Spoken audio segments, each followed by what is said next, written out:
The 2001 movie Wit, an adaptation of the play of the same name, sometimes follows Dr. Vivian Baring in her efforts to stave off cancer with her developed skills in wordplay. She fails, she fears, and through her descriptions we find that she feels trapped in this role attached to her not only by her cancer, but also by the diagnosis and treatment of it.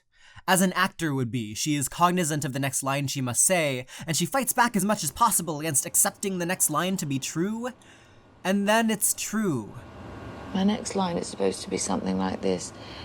Oh, it is such a relief to get back to my room after those infernal tests.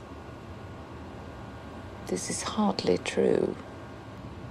To get back to my room after those infernal tests is just the next thing that happens.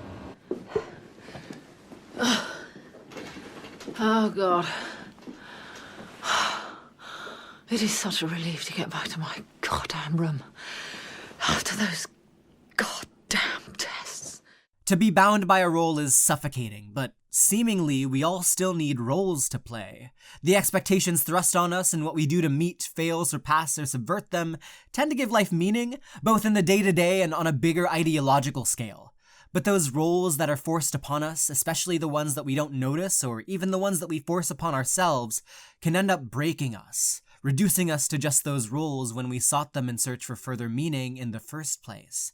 Rarely is there pushback on the attribution of these roles, the prescription of which can box in the soul thought to be indomitable, but the one work that I've witnessed codify this type of reduction and binding by roles into its world-building, society, and character interactions most thoroughly is Jujutsu Kaisen. Back on my soapbox, you didn't expect me to change, did you? I think we should argue about whether or not that's subversive. Jujutsu Kaisen reaffirms the self-identity of all things by displaying the harm that the attribution of a role can do. It claims that only the self can ever fully represent the self, and to think otherwise is a limit on the soul. Part 1. What do we do with genre? Well, that's not right? There's a very clear role that JJK fills. For all intents and purposes, Jujutsu Kaisen is a shonen manga published in Weekly Shonen Jump. You don't survive, thrive, and outsell One Piece by neglecting the role of genre. And JJK doesn't. It's absolutely a celebration of tropes, expectations, and all things battle shonen. You can say that it subverts general expectations for the genre by forcibly crushing down the ideals of hope and the power of friendship using the weight of the modern world, but spoilers, they still win out. Nothing has changed about the basic outcome, save for the truckloads of suffering dumped in the middle of the plot pyramid. You can say that Yuji is a subversion of the chosen shonen protagonist and that he's the one that chooses himself for the job, but Demon Slayer already did that, and Demon Slayer is like the type of the genre. All of this is also discounting the movements of genre itself. As new ideas get introduced with the seminal texts of one time period, those influenced by previous mold breakers eventually break the mold themselves and become the standard. Now the lineage of influence throughout the history of shonen manga includes Demon Slayer, Jujutsu Kaisen, and Chainsaw Man, on top of the stuff they were all inspired from. Genre is not a bind that you can easily break out of. And Gege sure did try! Gege Akutami originally tried to make Jujutsu Kaisen 0 more horror-oriented, with Jujutsu sorcerers tied to the government rather than the Tokyo and Kyoto technical schools. Jujutsu Kaisen proper was meant to be a battle royale like the Culling Game arc from the start, and who else was there to stop them from doing this but the magazine's editors?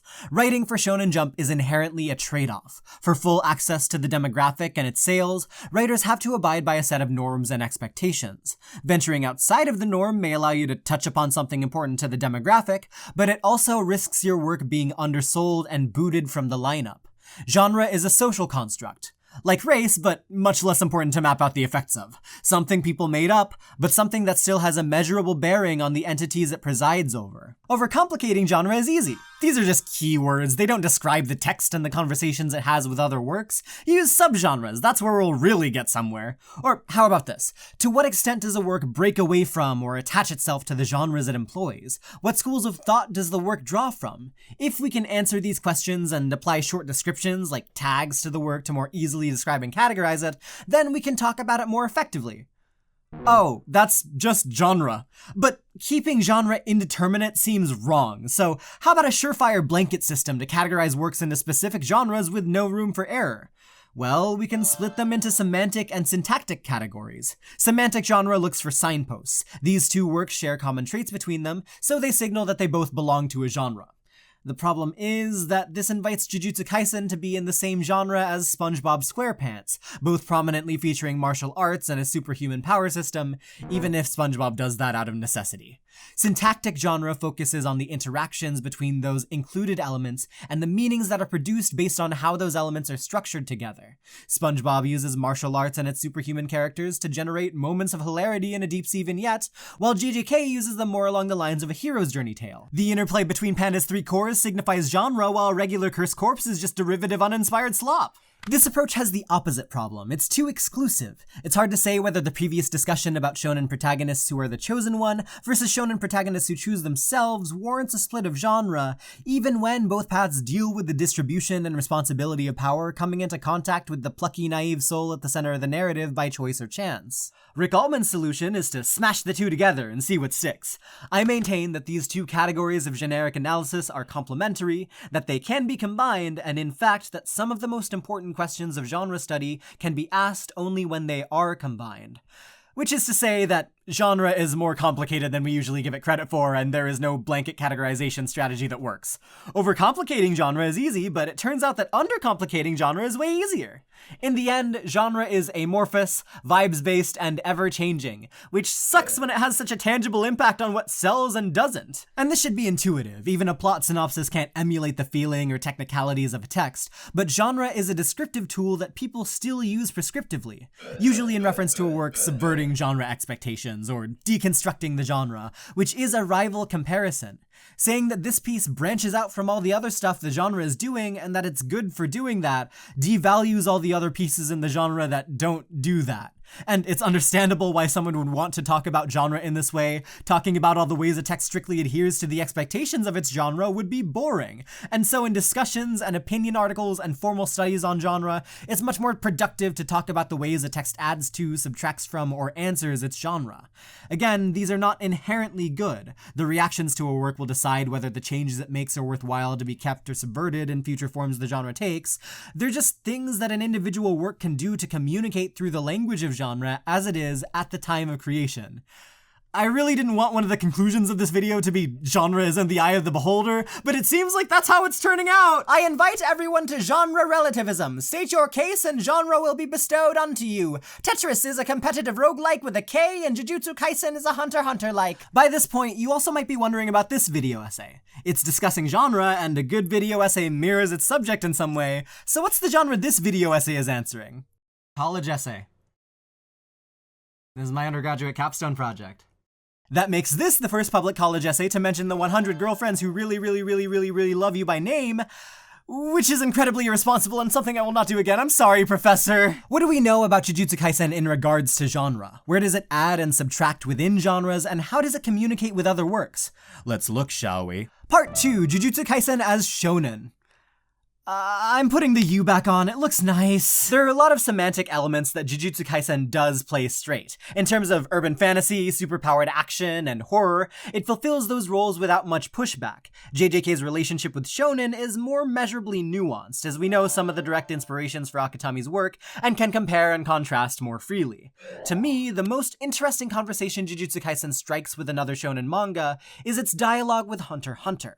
The power system of cursed energy is a close neighbor to Nen with a few added restrictions. And considering that Nen is basically a cheat code that Togashi uses to write whatever he pleases, putting restrictions on a system so free seems counterintuitive. Nen is an exclusive good, only known to people who have either dedicated themselves wholly to a craft until mastery, or have had their bodily receptors shocked awake through some external influence or specific Nen training. While the fundamentals of the power system are universal and can be used to facilitate basic strength and health, the highest level of Nen expression is character specific, and something that the characters develop through their own mindset and life experiences. All people, and even non-humans in the Hunter x Hunter world, have the ability to awaken Nen, and once a character is in the know, the system is well documented. It isn't hard to find a good teacher that will explain the 4 basic principles, the 6 types of Nen users, vows and limitations, Tenzetsuren Hatsugyo Inen Shukoken Yu. The biggest divergence cursed energy makes is that it is innate from birth, so sorcerers are an even more closed system than Nen users. Cursed energy stems from negative human emotions, and the runoff of small amounts of cursed energy generated by non-sorcerers pools to create cursed spirits. In the body, cursed energy springs up from the gut. Innate techniques, the analogs to the personal highest level expression of Nen, are genetic and heavily responsive to an individual's nurture. Each sorcerer can only have one innate technique. A lot of sorcerers come from clans that prize certain inherited innate techniques over others, though it is possible to be born into a clan and not inherit a technique, and vice versa. People can also be born with cursed energy and no innate technique, or have a heavenly restriction that changes the nature of their cursed energy, in some cases taking it away entirely, from birth by chance. Binding vows, or pacts or what have you, are an aspect of cursed energy blatantly ripped from Nen. Restrict yourself in some way to gain power in another. Now, the important part about all of that is the fact that most of it is wrong. However, it is how normal sorcerers in-universe think about cursed energy. In actuality, the biggest divergence cursed energy makes from other power systems is how little is actually known about it, and creating this sense of the unknown while tying more power fundamentally to the self is why the power system differs from Nen in all the ways that it does. Cursed energy is said to come from negative emotions, but negative emotions are explicitly not how you strengthen your cursed energy or technique. It's said that cursed energy usually pools in places with a lot of associated negative energies, such as schools or hospitals, but the strongest cursed spirits and curse users in general embody calamities rather than schools or hospitals. In a lot of cases, being strong or getting stronger does depend on your nature and nurture, but the most explosive growths are found through developments in the self-concept. A cursed spirit stemming from the concepts of nature and the land, like Hanami, starts out condemning the suffering humans have brought upon nature, but then quickly discards this when they find a joy in fighting, a primal urge of nature that they decide is worth sacrificing a field of flowers for. Binding vows can be restrictions you make with yourself, but making them with another party increases the penalty for breaking them, so there cannot be freeloaders in a pact between sorcerers. And also, binding vows are not a part of Jujutsu sorcery. Binding vows are a feature of the world, as mentioned by Geto stating that Toji, a man without cursed energy, would also benefit from the binding vow of revealing one's hand. Not even Sukuna realizes this, possibly because there was nobody like Toji in the Heian era. The fundamentals of cursed energy are completely in flux. The crowning jewel of cursed techniques, domain expansions, are thought to be barrier techniques, and then Sukuna and Kenjaku pull out barrierless domain expansions, claiming sovereignty over actual real space via the contours of their self-concepts. And to top it all off, innate techniques aren't even technically innate from birth anymore. Yuji demonstrates this both by gaining blood manipulation through absorbing the Death Painting Brothers, and tapping into the muscle memory of Sukuna's shrine left from when Sukuna was in his body. What happened? I mean, at this point, is the narrator even reliable? She gets very defensive when it comes to talking about Sukuna or black flashes and why they happen, so I don't even count the narrator as a wholly reliable, omniscient source. The dissemination of information on cursed energy is limited by Jujutsu headquarters, which for most of the story is a conservative faction that believes in traditional Jujutsu sorcery and uses its authority to repress radical techniques such as Gojos and Hakuris. The misinformation about cursed energy is propagated by the entire society that abides by it, and so to have at least a little bit of a baseline, I want to go more into detail about the self-concept. After the first part of the exchange event, heading into the baseball game, Megumi tells Yuji this: "Weak sorcerers don't have a sense of self." This goes on to inform the entirety of Jujutsu sorcery. Just a little while later, when Megumi is up against the Finger Bearer, he remembers Gojo's advice to be more selfish, to risk his life to win instead of sacrificing it to win. Selfishness is a good trigger, and the closest that we have to the core of cursed energy as of now, but Shibuya takes it a step further. Mahito and Kenjaku, after finding a contradiction in the ways that their cursed techniques treat the soul, arrive at the conclusion that the observer's interpretation of the world depends on their cursed techniques, and this offhand comment Mahito stumbles upon by chance is the entire impetus that dictates the final fight between him and Yuji. I am you. You are me. This is not a battle to correct a mistake or right a wrong. It's the direct expressions of our worldviews pit against each other to see which of our ideologies wins out. It's that explosive fervor with which Mahito is eager to explore his self-concept that allows him to be the only curse that hits a black flash. So exhilarating. Oh, I really am. I truly am a curse! Black flash!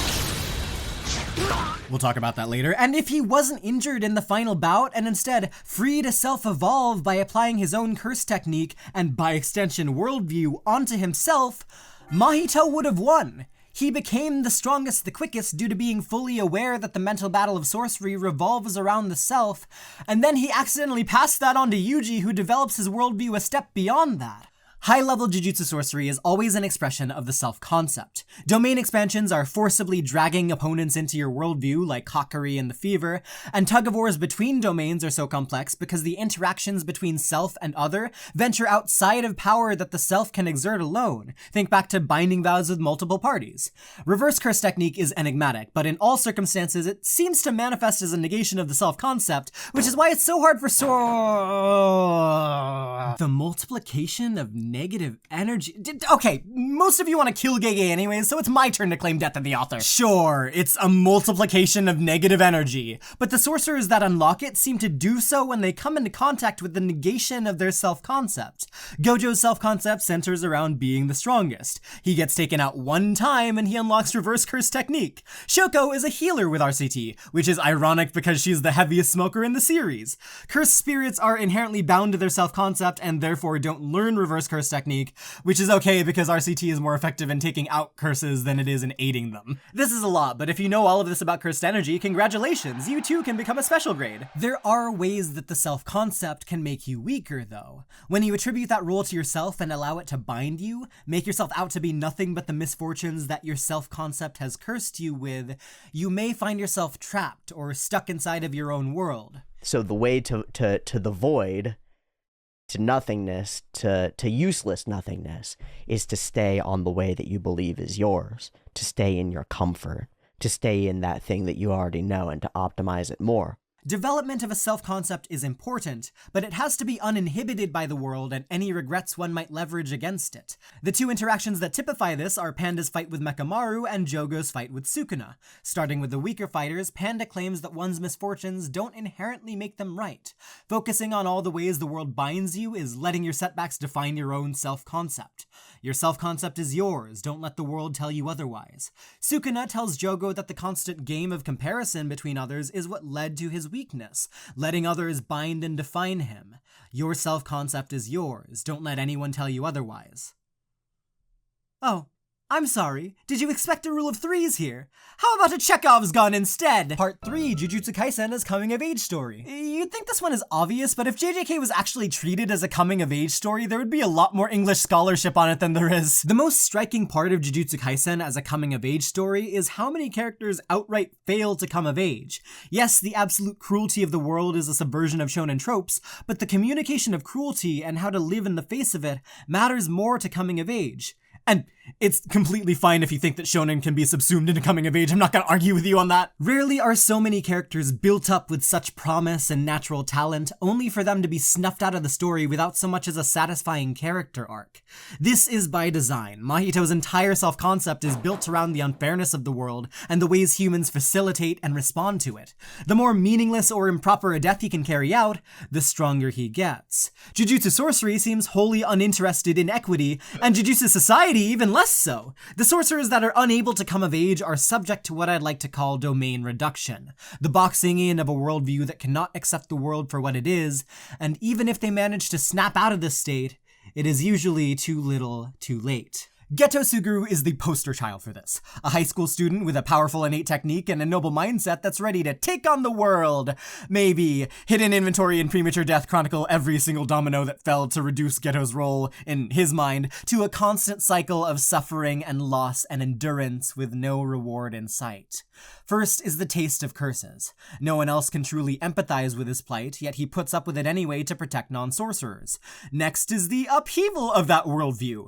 Why would non-sorcerers need protection from curses when Toji took out both Gojo and Riko?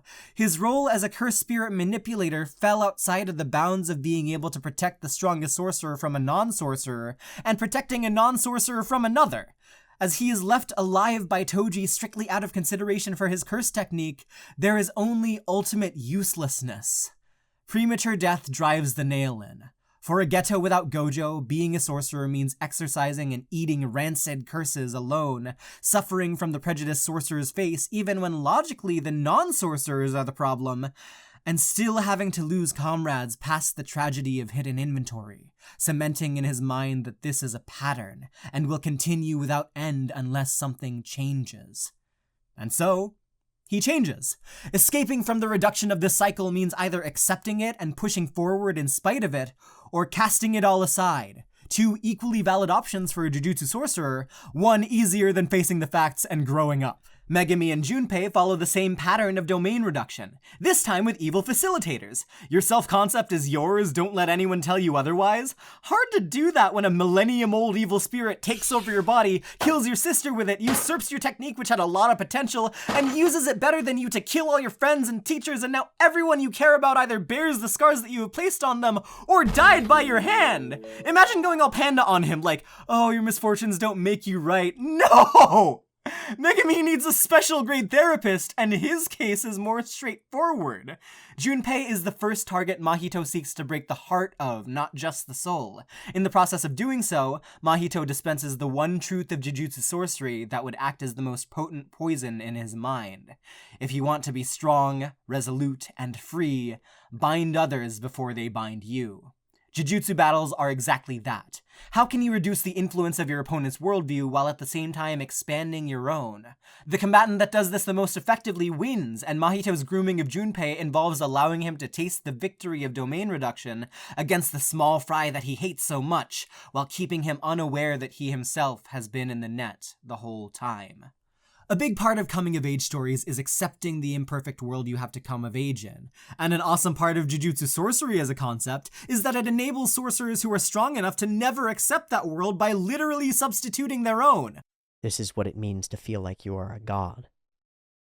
And he might as well be at this point, mightn't he? But a god who is ambivalent? A god who, through connection to everything, loses the desire for anything? There's no convincing a person like that. Obviously, this ends in moral failure, but in a society where morals take a heavy backseat to the Jujutsu headquarters memo of the day, almost no one is there to correct them. One of my favorite interactions is Geto strolling up to Shoko and them having a casual conversation after he massacred his entire village. She's just like, yeah, fair enough. I might have done the same. When everything and everyone is so messed up around you, then that is when coming of age truly matters. Part 4, Jujutsu Kaisen as religious fanfiction. My knowledge of Buddhism is scant, so I am drawing the fundamentals heavily from this video by Lukewarm Takes in this section, works cited in the description. You can view the system of cursed energy as Turbo Samsara, the cycle of endless suffering, but this time there's monsters involved. Everyone suffers because of their worldly connections and desires, no one breaks free from the cycle save for the ones who die enlightened, and the ones who are enlightened but haven't died stay around in hopes to guide others to enlightenment. But Gojo really sucks as a teacher, so how are we to deal with that? It's not just that Gojo sucks as a teacher, but the nature of cursed energy dictates that everyone will have their own perception of enlightenment or awakening based on their worldview. Gojo feels enlightened by finally being able to cast off his desires in the traditional Buddha sense. Geto feels enlightened by casting off his ties with the sorcerer schools and becoming a curse user. Todo even feels as if a person breaks away from samsara and impermanence of legacy by virtue of being a sorcerer. These truths that they have reached are all true to them, but it may not be true to others. Yuji is not that. He feels too much. Gojo is like a Buddha. And if you meet a Buddha, kill him. This phrase, originally uttered by Lin Chi Yixuan, has taken on a life of its own. The tenet it espouses is thinking that you have found capital T truth anywhere external to yourself is false and should immediately be discarded. Sheldon Kopp, who wrote on this phrase in relation to psychotherapy, states, "The seeker comes in hope of finding something definite, something permanent, something unchanging upon which to depend. He is offered instead the reflection that life is just what it seems to be, a changing, ambiguous, ephemeral, mixed bag. It may often be discouraging, but it is ultimately worth it, because that's all there is. We've covered a lot of this already, both in regards to the role a curse technique affixes to you, and also in regards to genre, and Gege seems to apply it even to the principles of Buddhism with his stance on enlightenment. Nirvana is a good end goal for a religion, but it is as unparsable as death for those of us still in the living realm. It exists in the realm of symbolic immortality, the remains of a person after death.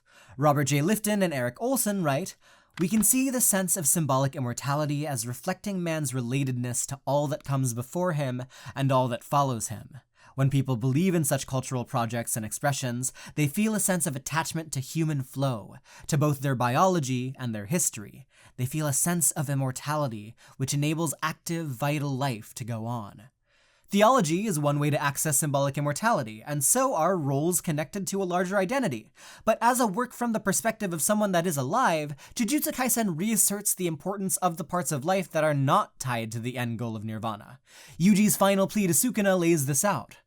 Walking the dog, raising a family, any sort of role like that is just fine. Even if you don't have anything like that, as long as you can eat, shit, and sleep, even if you're stuck in bed sick, even if you spent your life with no connections and nothing remains of you, more than memories made in one's image, it's within the little, tiny fragments that remain, drifting off, where the value of a life lies. Humans aren't tools.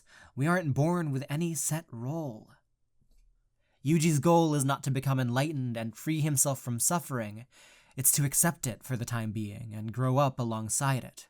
Gege is pushing back against the immediate need for enlightenment and the importance of symbolic immortality by instead affirming that every life is meaningful no matter what happens past the end of it. Again, hidden inventory is the crux of the series, as every principal character attempts to reach or succeeds in reaching symbolic immortality through enlightenment, and all save Geto quickly go, "Wait, no, I like my worldly desires and attachments, go back please, go back.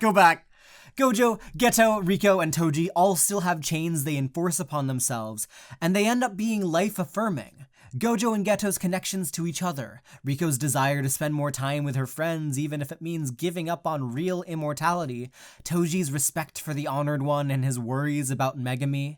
Timelessness is not an option because these moments matter too much for them.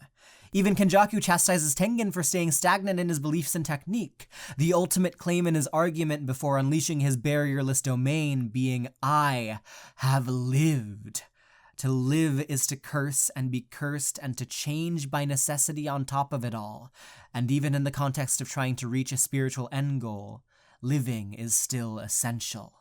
Part 5, Jujutsu Kaisen as Victorian Decadence. Back off the rails, genre relativism! John Relativism himself gave me this gift, I don't know what to say! Come on guys, no matter how you look at it, Jujutsu Kaisen is obviously a genre answer to The Picture of Dorian Gray by Oscar Wilde, not even in question. The splitting of souls and vessels, intense dives into the constitution of self, over luxurious hedonism, critique of a privileged class in society from within a privileged class in society, unintended Faustine bargains, misinterpretations leading to idealizations and reduction of a character, the role of influence and how people leverage that to chain others, a literal failure to come of age. It's not just semantic genre, this is syntactic. Jujutsu Kaisen is a battle royale of Dorian Grays, and it's only categorized differently because it was released in Japan 128 years afterwards. The driving aspect of the existence of Sybil and James Vane is artifice, as the intro to the Penguin Classics edition points out. Wilde is pointing to the fact that Sybil is a literary creation and should be regarded as such. To encourage this response and detract from the pathos of her death, Wilde makes the scenes with Sybil, especially in the revised version, as artificial as possible. His novel is in part an allegory of interpretation and an essay in critical conduct. In Jujutsu Kaisen, everything is dependent on the character's worldviews, and usually each character only gets one, so couldn't the same apply here? If and when characters get stronger, it is because of a development in their self-concept as opposed to a branching out beyond it. So if a character stagnates in their growth as a sorcerer at any point in time, they remain static in their personality. Then that state is considered surface level until they expand their reality again.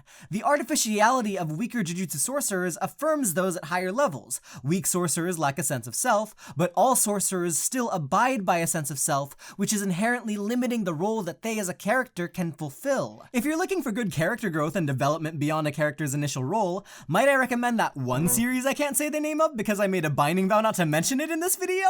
And this is silly. This is supposed to be a funny bit, but is it? Just grammatical gymnastics, emotional emotional self-manipulation to make yourself feel special? Maybe. Same with the idea of, like, feeling enlightened. Yeah, maybe. But why would it not be serious? Something we can absolutely say is that Jujutsu Kaisen is anti-aestheticism. It's not art for art's sake, its publication in Weekly Shonen Jump is meant for the edification of young and impressionable Japanese kids, so it's usurping a lot of structural elements while still breaking away with its own ideas like any work does with any of its legitimate genres. I guess it does help when a genre is, like, alive, though. Can't really make good conversation when all your conversation partners are dead. Jujutsu Kaisen isn't necessarily anti-aestheticism because it as an individual manga is against the movement, but rather because that's how stories have shifted over time, and it has nothing to say on the contrary to practically every other work of literature this century. As much as I hate to say it, historical context might matter in regards to genre. Rest in peace, Octave Mirbeau. You would have loved Gege Akutami. Part 6, Jujutsu Kaisen, a societal critique and mirroring of hegemonic structures. This is a college essay, what are we here for? You can treat this as Jujutsu Kaisen as dystopia, but that had a little more punch to it. Ask any sorcerer if cursed energy is the way to progress humanity forward, and their answer will most likely be, well, no. But if you do it my way, domain reduction is built into the series on the individual level in the form of the Black Flash, which is basically if calling someone mid over the internet did physical damage. Sukuna's trigger for his Black Flash run in Shinjuku Showdown was feeling that Maki had successfully placed a role on him for the first time, and so he responds with that initial hit by saying that he is so much more than she makes him out to be, and that she is so much less. If you can reduce an opponent's self-concept to a single word like Sukuna does with Yuji, and then act on the level of instinct to deny that role, then you are able to manifest a Black Flash. It is the strongest chain in JJK that one individual can directly apply to another. Jujutsu Society has a lot to say about that, though. Jujutsu Society is an oxymoron, at least in the way that it is being carried out. Like Sukuna says, humans flocking together and comparing themselves to each other is what makes them weak Jujutsu sorcerers. The grading system and other hierarchies that the society puts in place is another act of subtle limitation through the attribution of roles. I think there's a fundamental mistake people make about the representation of women in JJK. Why are they all so one note past the first season? Why do we see less of them in important or strong positions in the story? Fundamentally, this comes down to the fact that Jujutsu sorcery is not a woman's sport. Oh, that sounds sexist. Jujutsu sorcery is not built to be a sport that accommodates the successes of women like every other sport in existence. Oh no, that sounds really sexist. Cultivating the self-concept is a process that requires a lot of uninhibited and dedicated time, which in modern society is something only AMABs have. To get good at Tetris, you must first rid yourself of the burdens placed upon you by patriarchy by getting a room of one's own. It's not that Jujutsu Kaisen itself is denigrating the need for strong representation in media, so much as it is that Jujutsu Society is an inherently privileged class that sustains power in accordance with the hegemonic structures already set in place, and it beats down on those already vulnerable in the systems we find ourselves in today.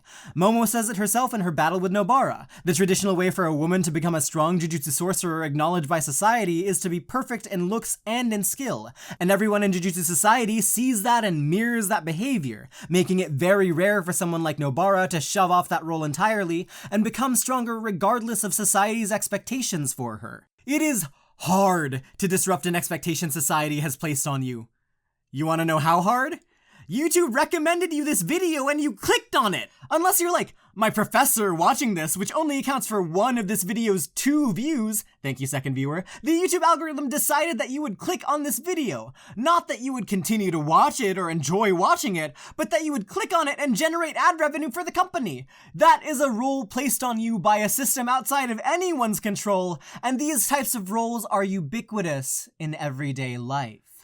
I would be remiss to talk about the reduction of the soul occurring in modern society and not cite Bo Burnham versus Jeff Bezos. Somewhere in their 15-minute song analysis, followed by a 2-hour meltdown on the state of social media, CJ the X lays out a robust cautionary message of awareness about the enclosing of your soul.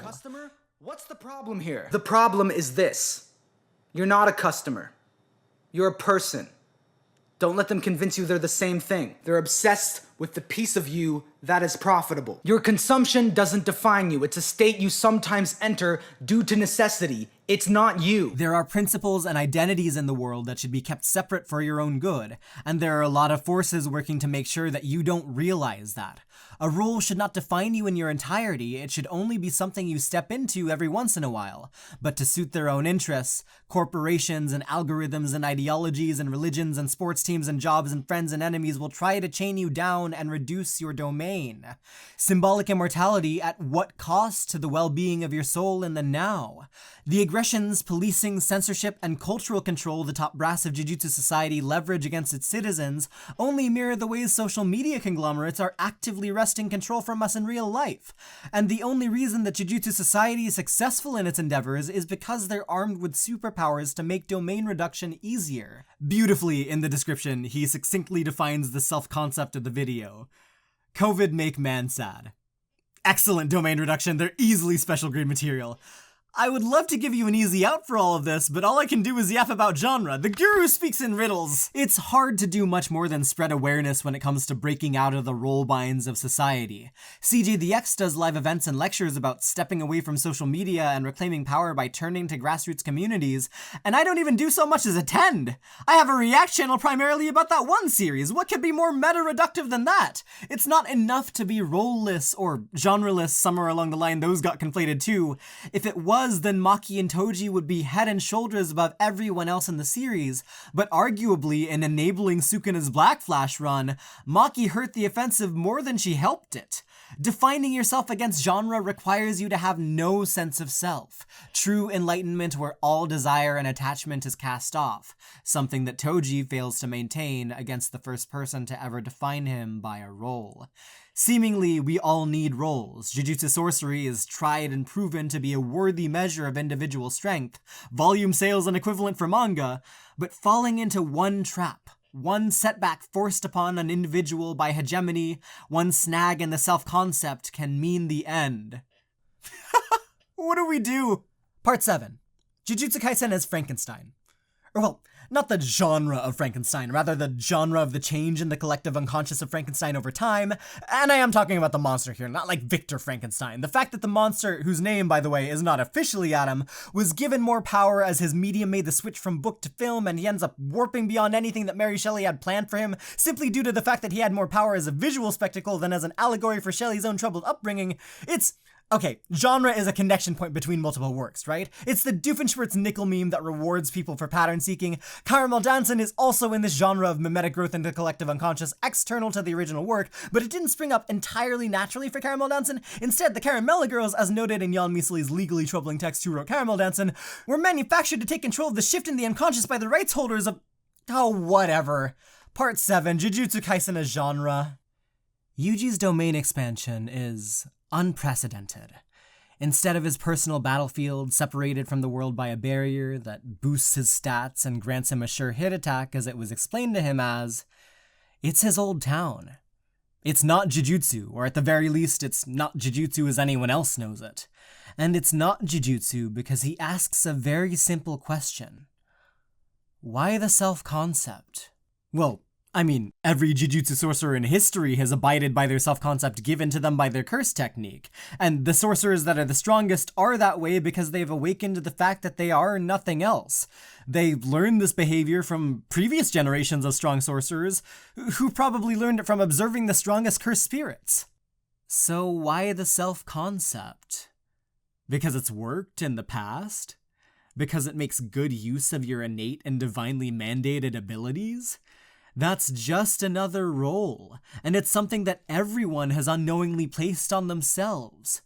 No form of identity is yours alone, save the self. The full representation of the self does not stem from symbol or proxy. Adhering to being unbreakable or the strongest or most feverish is a role, and it says nothing about you as a skier or a half-decent home cook or a kid who grew up on Flash game chat forums or a doctor or a Shounen manga or a team carrier in a sport or an e-sport or a Souls-like or a she-they or a Jersey club or a prime minister or a college essay. Step into these things, but allow yourself to step out. Yourself is your own. Don't let yourself tell you otherwise. Yuji took the greatest risk of all in the final domain expansion and bet on Itadori Yuji. This easily could have failed. Miwa tried to put her everything into her sword slash at Shibuya and ended up losing it all to no avail. The difference maker is that the answers to what is Itadori Yuji and who is Itadori Yuji were made equivalent, identified by the self, and he makes it Sukuna's burden to bear. Point is that Sukuna has taken account of Yuji. He does not completely dismiss him as nothing. That just isn't true. Because look at this chapter. He engages with Yuji. He talks with him. He does archery with him. He talks a bit about flowers. He fishes with him. He actively listens to the words that he says, and he repeats them when acknowledging his feelings about his nostalgic attachment to his home. He compares his reaction to Yuji's words to Yuji's reaction to this old town. You know, I'm sure he wasn't having the time of his life. He looked rather bored through a lot of that, but he engaged with him. It's okay if you don't feel anything for me. That just means I've expanded out further than you can get me. There is a beautiful multiplicity in the human soul that cannot be reduced, and Gege puts it most poetically when he's scrambling for an excuse to maintain the Black Flash as an exponential power-up. Cursed energy starts with 2. Yuji finds help from his new roles of blood manipulator and shrine slasher, but he's been without an innate technique for so long that he has historically been the primary source of his own self-expression.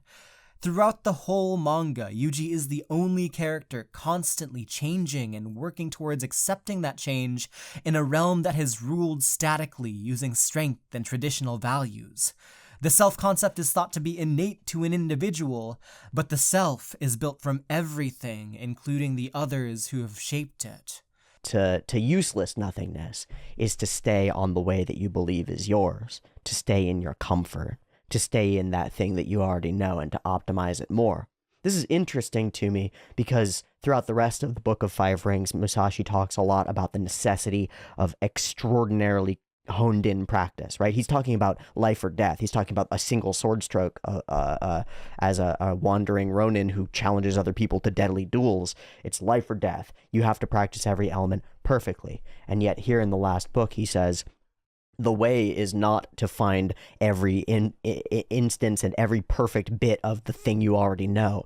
It's to realize that there are things you don't know and to go outside of what you understand, to grow. Yuji allows community into his jujutsu because he recognizes that there are selfish gains that are undeniably beyond a single self's means. Everyone else is using sorcery as a coping mechanism to reach symbolic immortality, while Yuji becomes able to find symbolic immortality in everything. It's within the little, tiny fragments that remain, drifting off, where the value of a life lies. It's idealistic. It has to be to break the bind of roles. It's only truth to Itadori Yuji, and this all might only be truth to me. My very own curse technique.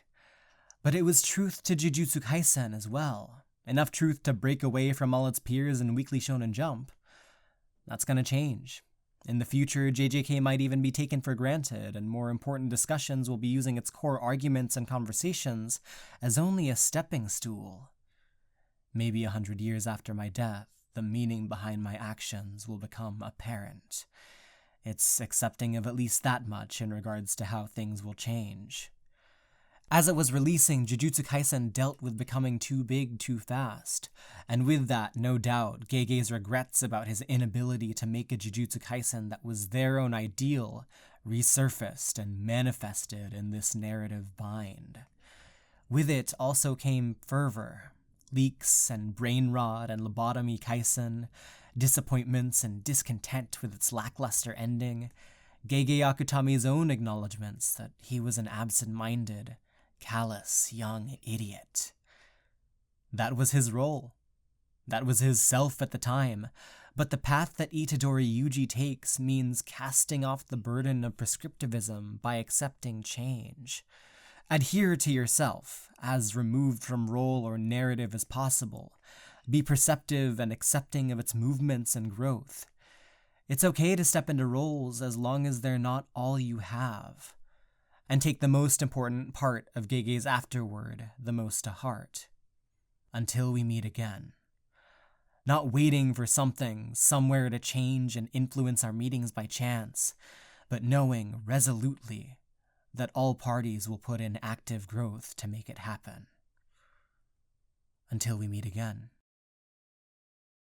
Yeah, I was like talking to my professor. She was like, this is great. You can totally do a 20-minute video essay on this. I've never done a video essay on a deadline before. So, like, this is the first one, the one that's twice the length that it needs to be? I'm so bad at this.